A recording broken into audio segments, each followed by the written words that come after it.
अब देखो बच्चों, अब हम आ जाते हैं नेक्स्ट टॉपिक पर और ये है रेशमाइजेशन, रेशमीकरण। ओके, तो देखो बच्चों, रेशमीकरण होता क्या है? आपको मैंने बताया था, एक है रैशमिक मिक्सचर। रैशमिक मिक्सचर क्या कहलाता है? जिसमें 50% D+ और 50% L-। मींस ऑप्टिकल प्योरिटी जो है मिक्सचर की 0 हो, तो हम ऐसे मिक्सचर को जिसमें दो मिरर इमेज 50-50% मिले हो और उसकी क्या हो, जो ऑप्टिकल प्योरिटी है वो 0 हो, तो ऐसे मिक्सचर को हम क्या बोलते हैं? रैशमिक मिक्सचर। रैशमिक मिक्सचर को बनाने की प्रोसेस ही क्या है? रैशमी या रेशमाइजेशन, रेशमीकरण। Means the process by which optically pure isomer means D+ और L-, या हम यहाँ R और S इनको भी ले सकते, is converted into racemic mixture means 50% D+ and 50% L-। तो इस प्रोसेस को ही हम क्या बोलते हैं? रेशमाइजेशन। समझ गए बच्चों कि एक ऐसी प्रोसेस जिसमें optically active pure isomer D+ या फिर L- लिया जाए, कोई एक ऑप्टिकली प्योर जिसकी ऑप्टिकल प्योरिटी 100% है, फिर उसको किसमें चेंज किया जाए? रैशमिक मिक्सचर में। मींस उसका 50% जो मॉलिक्यूल्स है या पार्ट है या अमाउंट है वो उसके मिरर इमेज में चेंज हो जाए, तो ये प्रोसेस क्या है? रेशमाइजेशन। इसमें जो रैशमिक मिक्सचर बनता है तो वो मिक्सचर ऑप्टिकली इनएक्टिव होता है। क्यों? क्योंकि जो ऑप्टिकली प्योर कंपाउंड लिया था उसका 50% उसके मिरर इमेज में चेंज हो गया। मींस D+ के मान लो 100 मॉलिक्यूल्स लिए थे तो उसके 50 L- में चेंज हो गए। तो ऐसे में एक आइसोमर का जो रोटेशन एंगल है वो दूसरे आइसोमर के रोटेशन एंगल को कंप्लीट कैंसिल कर देगा और ऐसे में मिक्सचर का नेट रोटेशन एंगल क्या हो जाएगा बच्चों? 0। इसे बोलते हैं external compensation. Means racemic mixture is optical inactive, it is due to किसके कारण है? External compensation. तो समझ गए बच्चों कि जब एक शुद्ध D+ या L- कोई एक शुद्ध ऑप्टिकल एक्टिव आइसोमर लिया जाए, प्रकाशिक समवयवी कोई एक लिया जाए और फिर उसे रैशमिक मिक्सचर में बदल दिया जाए, मींस उसका 50% पार्ट उसके मिरर इमेज में चेंज हो जाए, तो इस प्रोसेस को हम क्या बोलते हैं? रेशमाइजेशन। इसमें जो मिक्सचर बनेगा वो रैशमिक मिक्सचर, रैशमिक मिश्रण कहलाता है। ये प्रकाशिक निष्क्रिय हो जाएगा क्योंकि 50% D+ और 50% L- जब दोनों मिक्स हो जाएंगे तो वो एक दूसरे के रोटेशन एंगल को 0 कर देंगे, कैंसिल कर देंगे। इसको बोलते हैं बाह्य प्रतिकारिता। मींस जो रैशमिक मिक्सचर है वो ऑप्टिकल इनएक्टिव होता है। आपसे रीजन पूछा जाए तो इससे हम लिखेंगे क्या? बाह्य प्रतिकारिता, एक्सटर्नल कंपनसेशन। जस्ट आपने देखा था मीजो जो होता है वो भी ऑप्टिकल इनएक्टिव होता है। उसमें मॉलिक्यूल का हाफ पार्ट D+ को हाफ पार्ट L- होने के कारण उसमें भी जो रोटेशन एंगल है वो 0 हो जाता है। उसे बोलते हैं क्या?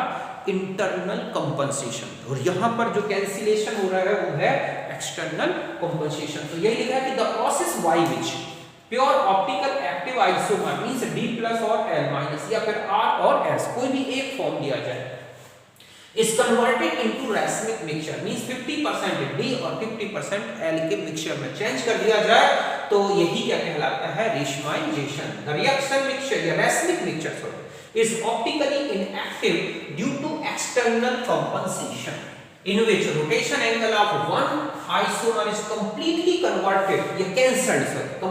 cancelled by rotation angle of other isomer and net rotation of mixture becomes 0। समझ गए बच्चों कि जब एक प्रकाशिक समवयवी को लिया जाए और उसे क्या किया जाए? शुद्ध रूप में लिया जाए D+ या L- और उसे किस में बदल दिया जाए? रैशमिक मिश्रण में। मींस 50% D और 50% L। तो इस प्रक्रम को ही रैशमीकरण कहते हैं। प्राप्त मिश्रण प्रकाशिक निष्क्रिय होगा क्योंकि एक समवयवी का घूर्णन कोण दूसरे समवयवी के घूर्णन कोण से पूर्ण निरस्त हो जाएगा।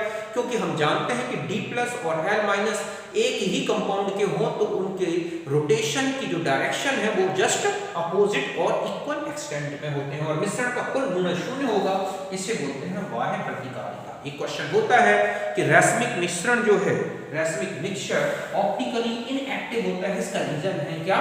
एक्सटर्नल कंपनसेशन, बाह्य प्रतिकारिता। अगर वो पूछे मीजो क्यों होता है, तो मीजो है इंटरनल कंपनसेशन, आंतरिक प्रतिकारिता। अब आता है कि रेशमाइजेशन कहाँ मिलता है, ठीक है? तो हम ये देखते हैं कि जो मेथड्स होती हैं ऑफ रेशमाइजेशन, तो आपने देखा था कि रेशमाइजेशन मेनली आपको दो प्रोसेस में मिलता है। एक तो होती है unimolecular nucleophilic substitution reaction SN1 और एक होती है इनोलाइजेशन। तो एक होती है, इसमें हम लेंगे SN1 reactions.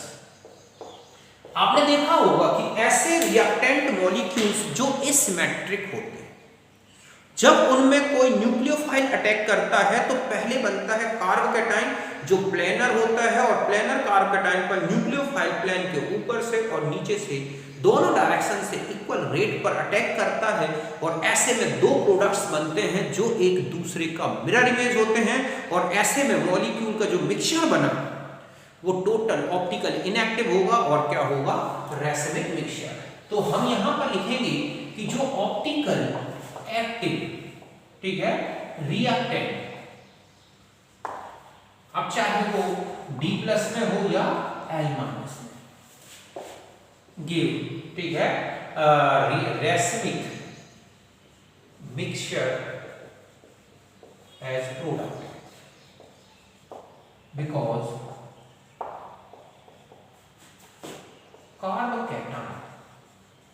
carbocation is planar in nature,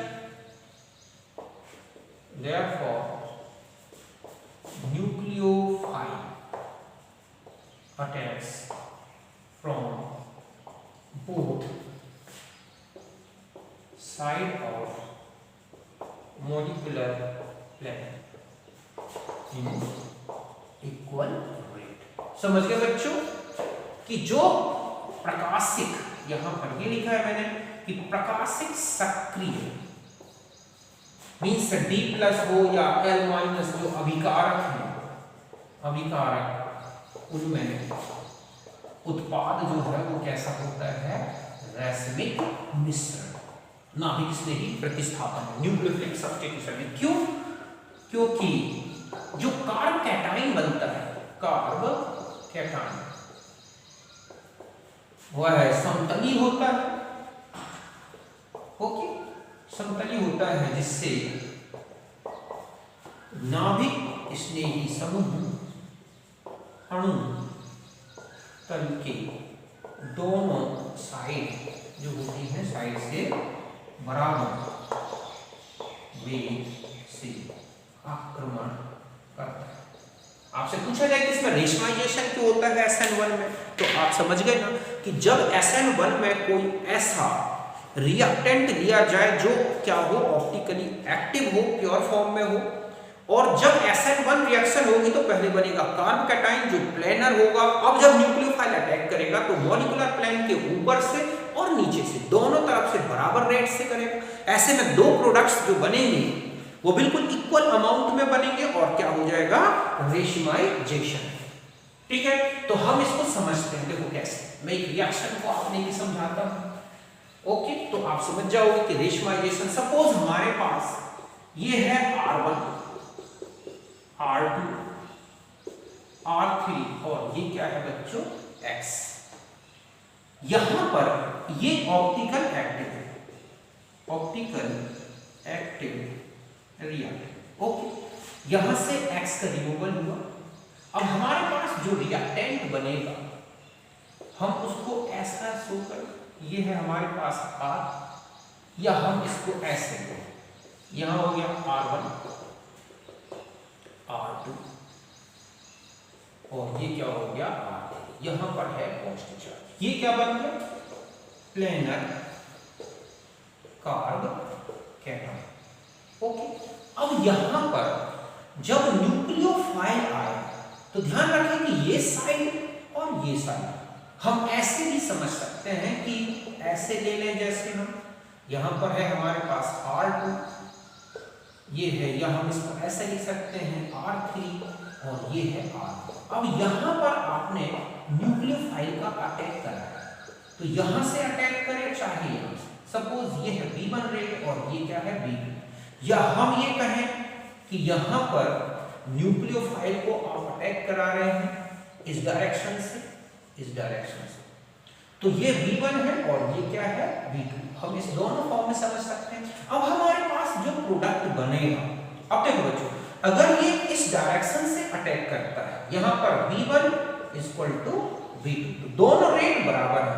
अब ऐसे में अगर न्यूक्लियोफाइल इस तरफ से अटैक करेगा तो आप देखोगे कि ऐसे में आपके पास अब जो प्रोडक्ट बनेगा R1, R2, R3 और यहां न्यूक्लियोफाइल होगा। अब हम दूसरा अगर हम देखें कि अगर ये इस डायरेक्शन से करें तो यहां R1, R2, R3 और यहां न्यूक्लियोफाइल।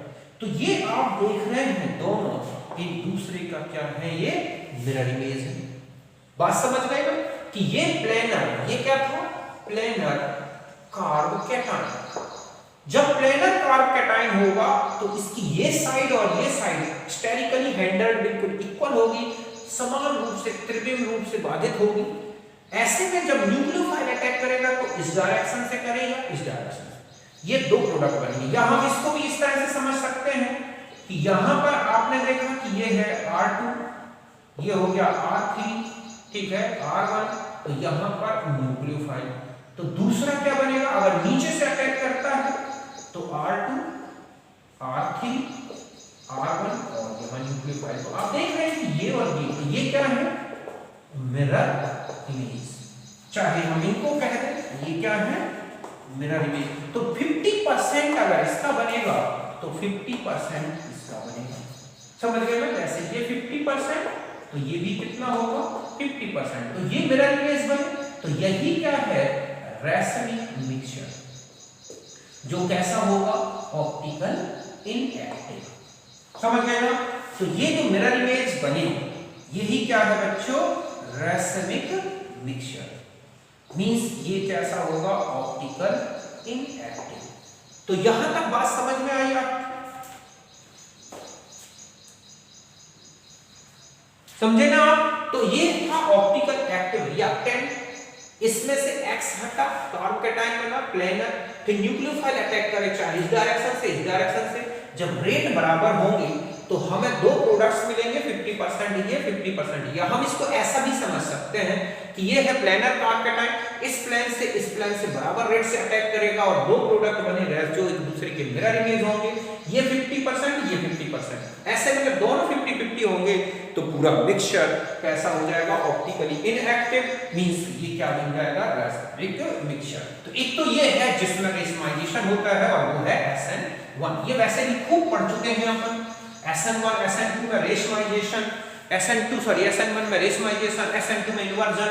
अब जैसे दूसरा होता है इनोलाइजेशन, ठीक है बच्चों। इनोलाइजेशन में भी देखो, अगर मान लिया जाए कि हमारे पास ये है R1, R2, ये है R3, यहां पर suppose H, okay, C double bond O और ये है H। मैं यहां से नहीं, इसको आप अच्छी तरह से समझ जाओगे, यहां से ओके, कि ये है हमारे पास H, R1, R2, C double bond O H। आपने यहां पर बेस यूज, पहले बेस जैसे यूज होगा तो यहां पर एनाइन बन जाएगा, R1, R2, okay, C double bond OH, फिर ये इधर आए। अब ऐसा आने से क्या होगा कि ये प्लेनर हो जाएगा, R1, R2, double bond O minus और ये क्या है H। और सपोज यहां पर H प्लस और था तो ये क्या बन जाएगा, इनोल फॉर्म। मींस ये जैसे ही ये बॉन्ड इधर आएगा ये शिफ्ट होगा तो ये यहां पर क्या बन गया बच्चों, प्लेनर इनोल फॉर्म,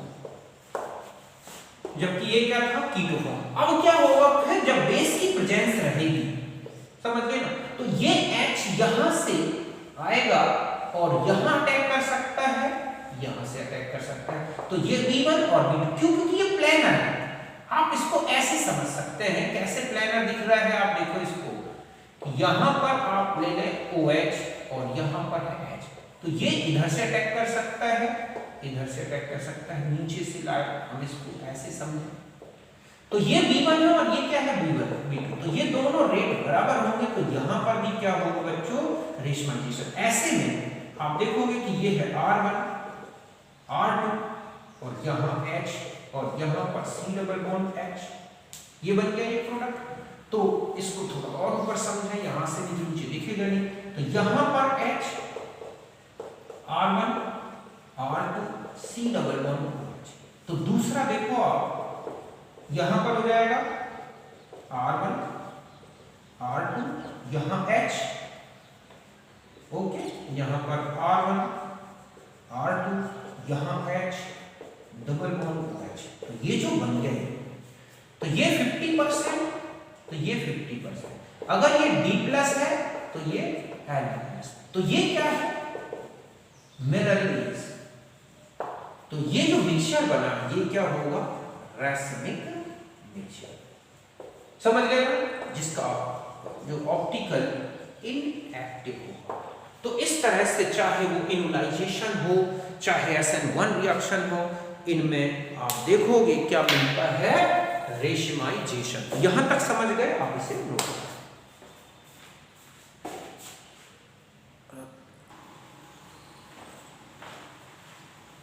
अब देखो बच्चों, नेक्स्ट डेफिनेशन है इन्वर्जन एंड रिटेंशन, प्रतिलोमन एवं पुनर्धारण। ये बहुत ही इंपॉर्टेंट टॉपिक है।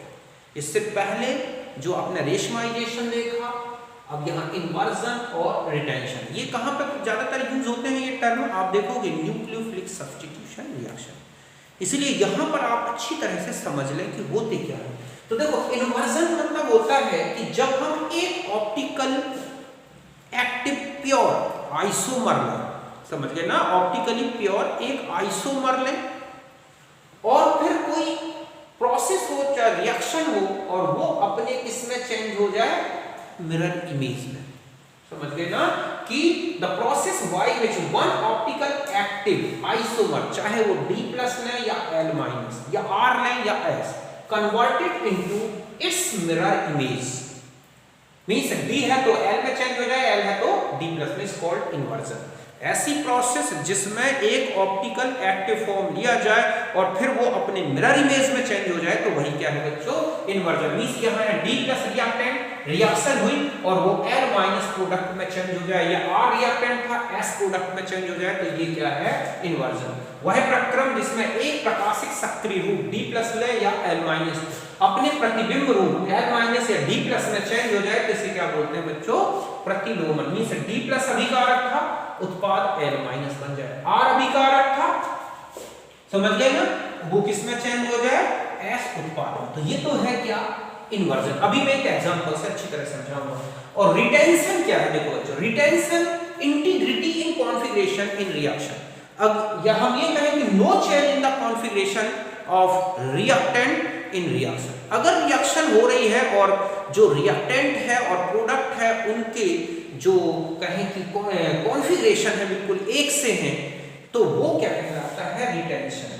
ठीक है, अभिक्रिया में जब विन्यास नहीं बदलता तो इसे रिटेंशन। मींस अगर हम कहें कि रिएक्टेंट D प्लस है तो प्रोडक्ट भी D प्लस बन जाए, रिएक्टेंट R है तो प्रोडक्ट भी R बने, तो ये कहलाता है रिटेंशन। मींस कोई भी चेंज ना आए, D प्लस से D प्लस प्रोडक्ट बने, R रिएक्टेंट से R ही प्रोडक्ट बने, तो ये है रिटेंशन। जबकि जब D प्लस से R या R से D बन जाए, ठीक है, सॉरी, D प्लस से L माइनस या L से D बन जाए, R से S या S से R बने, तो ये है इन्वर्जन। तो पहले आप इसे नोट करें, फिर मैं एक आपको एग्जांपल दूंगा।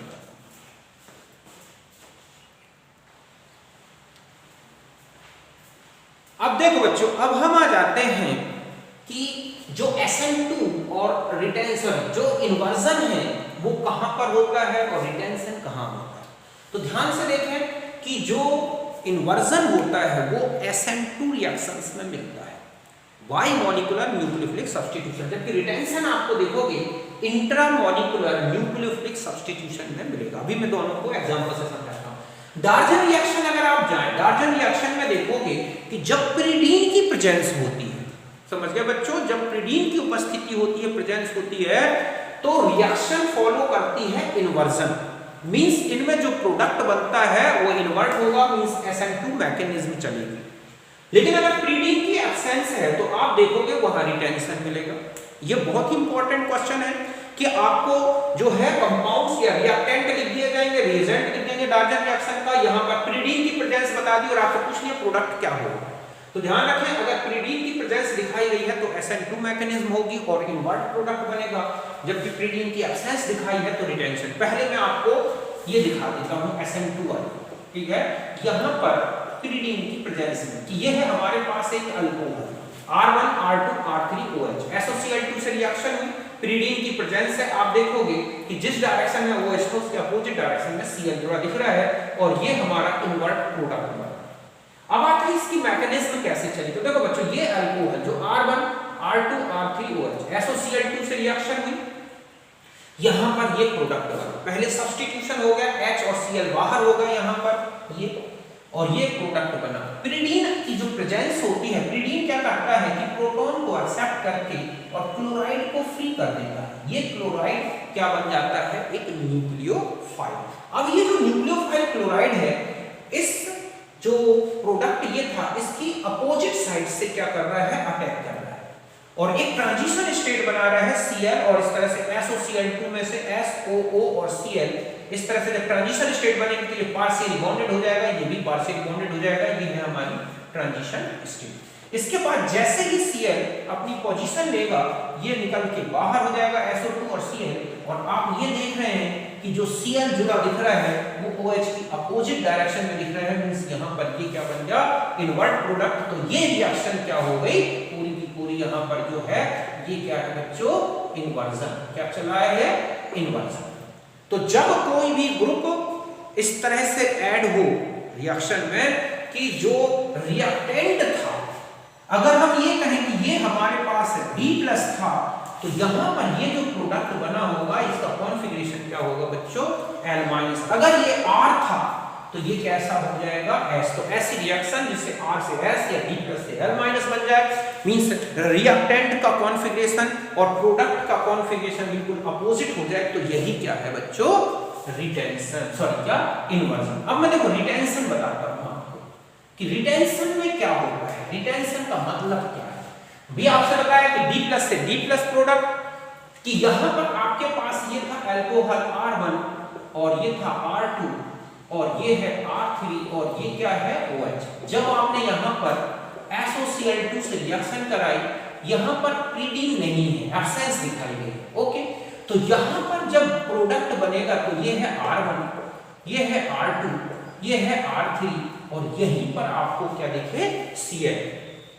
तो ये क्या है बच्चों, रिटेंशन। ये किसकी प्रेजेंस में हो रहा है, एब्सेंस ऑफ पाइरिडीन। तो जब हम पाइरिडीन नहीं लेंगे तो आप देख रहे हैं कि जहां से OH हटा है वहीं पर Cl आया है, तो ये रिटेंशन वाला प्रोडक्ट है। ये क्या है, रिटेंशन प्रोडक्ट। मींस अगर हम ये कहें कि ये D+ था तो प्रोडक्ट भी D+ होगा, अगर ये R था तो ये प्रोडक्ट भी क्या होगा, R होगा। अब मैं इसकी मैकेनिज्म बताता हूं आपको। देखो यहां पर रिएक्शन को अगर आप देखें तो यहां तक आप समझ गए होंगे। देखो इसको हटा देते हैं, ओके। यहां समझें आप कि यहां पर ये रिएक्शन हुई कि यहां पर HCl ये बन गया HCl, ठीक है। अब यहां पर पिरिडीन नहीं है, ऐसे में HCl न्यूक्लियोफाइल फ्री नहीं करेगा, ठीक है, नो फ्री न्यूक्लियोफाइल। ऐसे में न्यूक्लियोफाइल पिरिडीन HCl को डिसोसिएटेड करता है, HCl को फ्री करता है, लेकिन यहां पर फ्री न्यूक्लियोफाइल नहीं है। तो अब क्या होगा कि जब यहां पर फ्री नहीं होगा तो एक ट्रांजिशन स्टेट ऐसे बन जाती है बच्चों कि यहां पर R1, ये क्या है R2, ये क्या हो गया R3, यहां पर SO और यहां क्या था हमारे पास Cl, सॉरी यहां पर है O SO और यहां पर क्या है Cl। तो ये जो Cl है ये यहां अटैक करता है, समझ गए ना। अब जब वो वहां अटैक करेगा तो आप देखोगे कि ये है R2, ये है R1, ये है R3, तो यहां पर O और यहाँ पर डबल बॉन्ड का नेचर आ जाएगा और यहाँ पर ये Cl ऐसे जुड़े, तो यहाँ पर ये ट्रांजिशन स्टेट बनेगी। क्या बन गई? Transition state. इसको हम बोलते हैं SNI, इंट्रामॉलिक्यूलर न्यूक्लियोफिलिक सब्स्टिट्यूशन। अब ऐसे में ये जो बॉन्ड है ब्रेक होगा तो ये यहाँ आ जाएगा, तो हमारे पास ये बॉन्ड ब्रेक हुआ तो यहाँ आ गया R1, ओके, यहाँ पर था आपके पास C, ये है R2, ये क्या है R3 और यहाँ Cl प्लस SO2, ये फ्री हो गई यहाँ पर। तो यहाँ आप देखो आप कि जिस डायरेक्शन में OH था उसी डायरेक्शन में Cl दिख रहा है, तो ये क्या है कि रिटेंशन प्रोडक्ट। तो ये कौन सी रिएक्शन कहलाती है बच्चों? इसको बोलते हैं इंट्रा मॉलिक्यूलर न्यूक्लियोफिलिक सब्स्टिट्यूशन।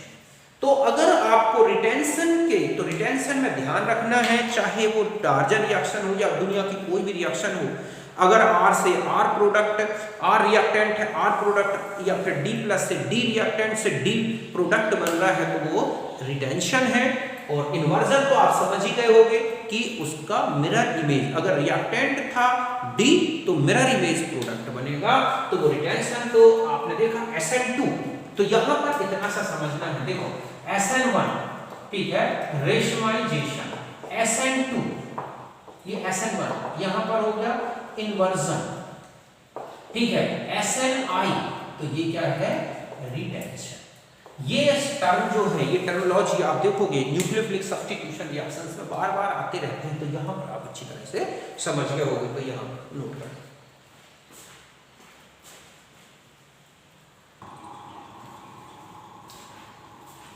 अब देखो बच्चों नेक्स्ट मेथड है और वो नेक्स्ट टॉपिक है और वो है रेजोल्यूशन, वियोजन।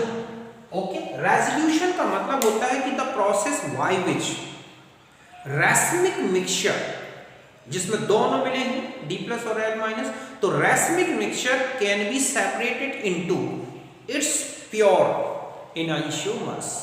समझ गए ना? एक ऐसी मेथड जिसमें रैसमिक मिक्सचर के दोनों जो एनाइसोमर्स हैं उनको प्योर स्टेट में सेपरेट कर सकते हैं, वो मेथड कहलाती है रेजोल्यूशन। समझ गए बच्चों? वो विधि जिसमें रैसमिक मिक्सचर के दोनों जो एनाइसोमर हैं, प्रतिबिंब रूप हैं, उनको शुद्ध अवस्था में अलग अलग करना ही क्या कहलाता है? रेजोल्यूशन।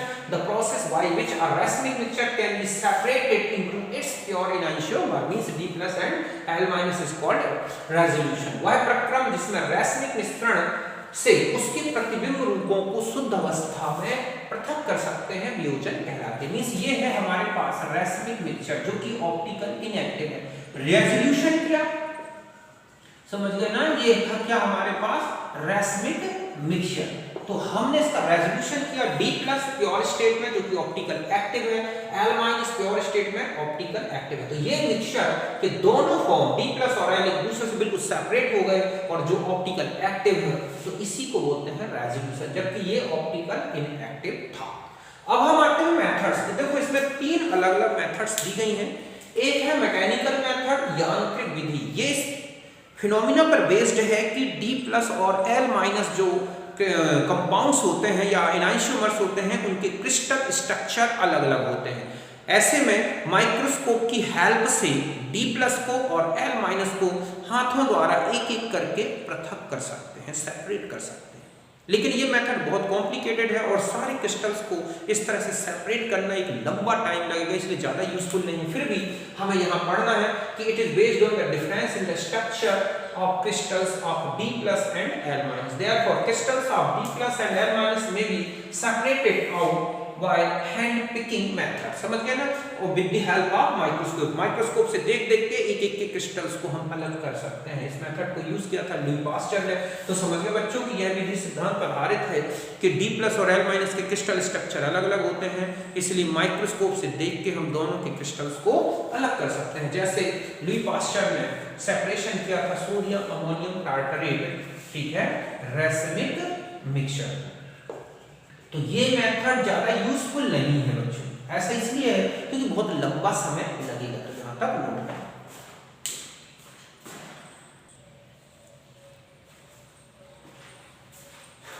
अब देखो बच्चों नेक्स्ट मेथड है इसी की बायोकेमिकल मेथड, जैव रासायनिक विधि। तो ये इस कॉन्सेप्ट पर बेस्ड है कि रेसमिक मिक्सचर में कुछ फिक्स माइक्रो ऑर्गेनिज्म को मिला दिया जाए, तो वो माइक्रो ऑर्गेनिज्म किसी एक फॉर्म को मींस D+ को या फिर L- को अपना फूड बना लेता है, उसे खा जाता है और दूसरे फॉर्म को बिल्कुल प्योर छोड़ देता है। इस मेथड से हम रेसमिक मिक्सचर से किसी एक फॉर्म को तो प्योर स्टेट में ले सकते हैं बट दूसरा कंप्लीट डिस्ट्रॉय हो जाएगा। ऐसे में ये मेथड भी ज्यादा यूजफुल नहीं है। तो यही लिखा है कि certain microorganism used in racemic mixture when one enantiomer are used as their food leaving out other enantiomer are in pure state. समझ गए बच्चों कि इसमें मिश्रण में एक सूक्ष्म जीव मिला दिया जाता है जो किसी एक प्रतिबिंब रूप को अपना भोजन बना लेता है जबकि दूसरे को शुद्ध अवस्था में छोड़ देता है। जैसे कि सेपरेशन ऑफ, ठीक है, plus minus racemic tartaric acid, इसमें पेनिसिलियम ग्लूकम यूज किया तो उसने देखा कि वो जो प्लस टार्टरिक एसिड है उसे तो फूड बना लिया उसने, बाकी जो माइनस टार्टरिक एसिड था उसे प्योर स्टेट में छोड़ दिया। इसे भी लुई पास्चर ने ही यूज किया है। समझ गए ना? तो इसमें सीधा है माइक्रो ऑर्गेनिज्म के बेस पर किसी एक फॉर्म को प्योर स्टेट में लाया जाता है। दूसरी है केमिकल मेथड। ये सबसे ज्यादा यूजफुल और सबसे ज्यादा यूज होने वाली और सिंपल मेथड भी है। समझ गए ना? ये इस कॉन्सेप्ट पर बेस्ड है कि जब रेसमिक मिक्सचर में कोई ऑप्टिकल एक्टिव रिएक्टेंट मिलाया जाता है या रिएजेंट मिलाया जाता है, सॉरी, जब हम रेसमिक मिक्सचर में कोई ऑप्टिकल एक्टिव रिएजेंट मिला दें तो हमें 2 टाइप्स के डाइस्टीरियोमर्स मिलेंगे। डाइस्टीरियोमर्स मिलेंगे जिनकी फिजिकल प्रॉपर्टीज डिफर होती हैं, मींस उनकी सॉल्युबिलिटी डिफरेंट होगी।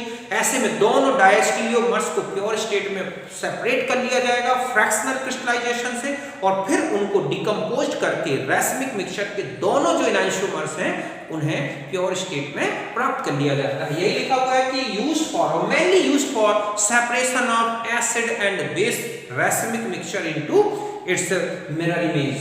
समझ गए बच्चों कि used for racemic mixture of acid and base. तो ये रेसमिक मिक्सचर जो एसिड और बेस के हैं मेनली उनको सेपरेट करने में यूज होती है। It is based on the fact that when racemic mixture of acid is treated with optical pure base, और ठीक है, मिक्सचर ऑफ बेस, ये क्या लिखा है कि it is based on the fact that when racemic mixture of acid is treated with optical pure base, मतलब acid जो रेसमिक मिक्सचर है एसिड को उसको किससे ट्रीट किया जाए बच्चों? ऑप्टिकल प्योर बेस से, या फिर racemic mixture of base is treated with optical active acid, then obtain diastereomers which are differ in solubility, means physical property में differ हो, therefore they separate each other by fractional crystallization and again decomposed into pure optical active original isomers are obtained। समझ गए बच्चों कि ये अम्ल क्षार के वियोजन में यूज होती है रेसमिक मिश्रण में। ये इस सिद्धांत पर आधारित है कि एसिड या बेस के रेसमिक मिक्सचर में जब हम ऑप्टिकली एक्टिव, ठीक है, प्रकाशिक सक्रिय अम्ल या क्षार मिलाते हैं, मतलब रेसमिक मिक्सचर एसिड का है तो बेस मिलाएंगे ऑप्टिकल एक्टिव बेस, और अगर बेस का है रेसमिक मिक्सचर तो ऑप्टिकल एक्टिव एसिड मिलाते हैं। ऐसे में हमें विभिन्न समवायी प्राप्त होंगे जिनकी विलेयताएं अलग अलग होती हैं। इन्हें क्या कर सकते हैं हम, विलेयताएं अलग अलग होती हैं जिन्हें प्रभावी क्रिस्टल द्वारा पृथक करके पुनः विकसित करके दोनों रूपों को शुद्ध अवस्था में प्राप्त कर लेते हैं। देखो हम इस तरह से समझ सकते हैं। तो यहाँ तक आप समझ गए होंगे ये 3 मेथड थी जो कि सेपरेशन के लिए यूज होती है रेसमिक मिक्सचर से उनकी प्योर एनाइंशियोमर्स में। तो देखो हम ऐसे समझ सकते हैं, मैंने आपको कल एक एग्जांपल ही बताया था। सपोज हमारे पास ये है एक ए बी सी और डी प्लस, जस्ट यहाँ है ए सी बी और डी, यहाँ पर हमने एक ऑप्टिकल एक्टिव एक्स, या यहाँ पर हम ले लें एक्स और यहाँ पर भी क्या है एक्स, यहाँ पर y है और यहाँ पर हो गया सपोज ये हो गया m n o। तो ये तो हो गया हमारा रेसमिक मिक्सचर। ये D+ सपोज है तो ये क्या है माइनस, तो ये क्या था हमारे पास रेसमिक मिक्सचर, और यहाँ पर ये क्या हो गया बच्चों ऑप्टिकल एक्टिव रिएजेंट मिला दिया। तो इसने यहां से भी रिएक्शन की और यहां से भी रिएक्शन की, तो अब आपके पास 2 स्टीरियोमर्स मिलेंगे वो डायस्टीरियोमर्स होंगे तो देखो एक तो हो जाएगा कि ये है A, ये है B, ये है C। अब यहां पर क्या जुड़ गया देखो आप MNO, और एक मिले आपको यहां पर A है, ओके, तो यहां पर है C, यहां पर क्या था B, ये है C, तो यहां हो गया C, तो यहां हो गया B, और यहां पर MNO। तो ये जो दोनों है बच्चों, आप देखिए कि ये पार्ट तो मिरर इमेज है बट नीचे का पार्ट मिरर इमेज नहीं है, तो ये क्या कहलाएंगे बच्चों, डायस्टीरियोमर्स। ओके, अब इनको क्या किया जाए, क्रिस्टलाइज किया जाता है, तो ये दोनों फॉर्म अलग अलग हो जाएंगे, A B C, ठीक है, और ये हो गया M और N और O प्लस ये हो गया A B, तो यहां हो जाएगा C B M N और O, तो ये सेपरेट हो गए। फिर इनको डिकम्पोज किया जाए, तो इस तरह से डिकम्पोज करेंगे तो A B C और यहाँ X आ गया, जस्ट यहाँ पर A C B और यहाँ X आ गया, तो ये जो हमें मिले ये क्या हो गए, प्योर इनैनिशियोमर। इस तरह से तो ऑप्टिकल एक्टिव, ठीक है, जो ये रेसिमिक मिक्सचर था उसमें आपने ऑप्टिकल एक्टिव रिएजेंट मिलाया, दो डायस्टीरियोमर बने, उनको सेपरेट किया क्रिस्टलाइजेशन, और फिर डिकम्पोज करके और इन जो फॉर्म्स हैं दोनों इनैनिशियोमर्स, उनको एक दूसरे से क्या किया, उनको प्योर स्टेट में सेपरेट कर दिया। देखो एक एग्जांपल था प्लस माइनस टार्टरिक एसिड, ये क्या है हमारे पास, रेसिमिक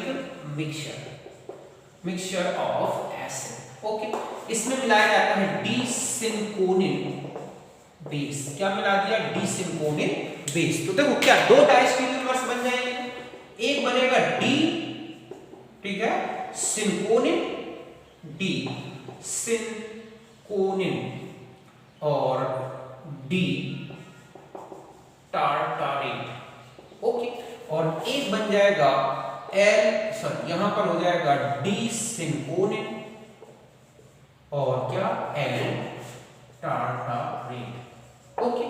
ये दो आपको क्या मिल गए, ये है डायस्टीरियोमर्स। इनको एक दूसरे से यहां पर क्या किया जाता है, फ्रैक्शनल क्रिस्टलाइजेशन, तो ये डी सिनकोनिन, ठीक है, और डी टार्टारेट ये मिला, और ऐसे ही ये हो गया डी सिनकोनिन और एल टार्टारेट। फिर इनको एसिड की प्रेजेंस में हाइड्रोलाइज किया जाएगा, समझ गए बच्चों, सॉल्ट है ये, हाइड्रोलाइज्ड होगा, तो डी सिनकोनिन ये तो अलग हो गया, प्लस डी टार्टारिक एसिड, ये मिल गया हमें क्या, प्योर स्टेट। जस्ट ऐसा ही यहां पर हाइड्रोलाइज्ड किया जाएगा H2O की प्रेजेंस में, तो यहां पर डी सिनकोनिन बेस तो अलग हो गया, प्लस एल टार्टारिक एसिड ये अलग हो गया, प्योर स्टेट। तो इस तरह से ये मेथड यूज होती है एसिड बेस के रेसिमिक मिक्सचर को उनके प्योर इनैनिशियोमर्स के सेपरेशन में। ये इस कंसेप्ट में है कि दो जो प्रोडक्ट बने, पहले जो रेसिमिक मिक्सचर में ऑप्टिकल एक्टिव रिएजेंट मिलाने से वो डायस्टीरियोमर्स हैं, उनको आपने क्रिस्टलाइजेशन से सेपरेट किया, डिकम्पोज किया, तो प्योर इनैनिशियोमर्स बन गए। तो ये था रेजोल्यूशन या वियोजन की विधि। तो समझ गए बच्चों, तो कुल मिला के आज मैंने जो आपको मैटर बताया उसको आप अच्छी तरह से देखें, छोटी छोटी चीज है लेकिन बहुत ही इंपॉर्टेंट है। ओके, फिर मिलते हैं नेक्स्ट वीडियो में, तब तक के लिए आप सबको मेरा नमस्कार, थैंक यू, बाय।